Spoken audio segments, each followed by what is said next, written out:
or the corruption. But never would we have imagined how bad would things get.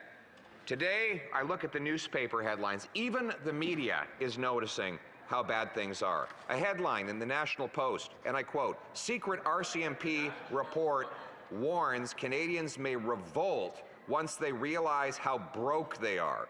The RCMP has produced a report saying that Canadians are so poor, desperate, and miserable that it may lead to political instability and other turbulence that you could not even have imagined would occur in a first world country 8 years ago. I now turn my attention to the Globe and Mail. Remember, this is the same Globe and Mail that criticized me for using the term gatekeeper to describe how homes could not get built. Well, here's their headline today. Homeownership is turning into a gated community that renters can't join.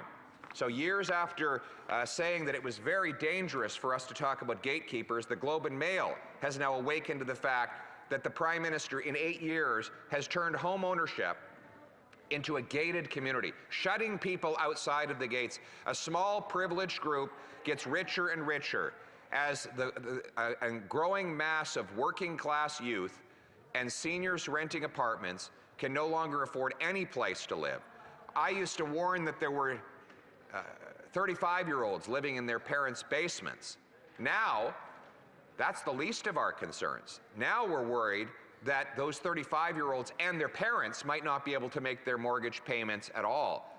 Defaults are rising rapidly. We have 35 homeless encampments in Halifax and similar encampments now in every major centre in Canada. We have 2 million people lined up at food banks in scenes that are reminiscent of the Great Depression. 35% of charities now say they're turning away people because they no longer have the resources, and food bank shelves are emptying out. Then you have people who are eating out of garbage cans. 8,000 people now having joined something called the Dumpster Divers Network, a Facebook group where they share tips on how you can climb into a garbage can and pull a meal out because there's nothing you can afford at the grocery store and nothing left at the food bank. This year, groceries are going to cost $700 more than they did last year for the average family. And in the middle of all of this, what does the NDP and this Prime Minister choose? To raise taxes. Raise taxes on food and fuel, on heat and homes. Raise taxes on all the materials that go into building a home, which will raise taxes on all who buy the home. Raise taxes on heating that home. Raise taxes on the gas and diesel needed to get to work to earn a paycheck to make payments on that home. And raise taxes on the farmers who make the food, the truckers who ship the food, the grocers who sell the food, and therefore all who buy the food, as if the desperation were not bad enough.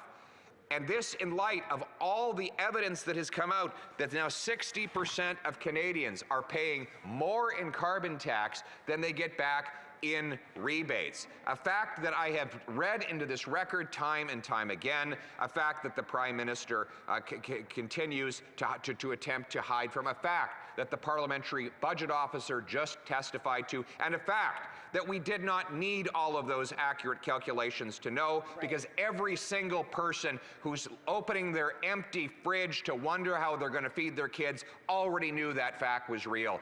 Madam Speaker, we cannot in good conscience stand by while this Prime Minister imposes more misery and suffering on the Canadian people.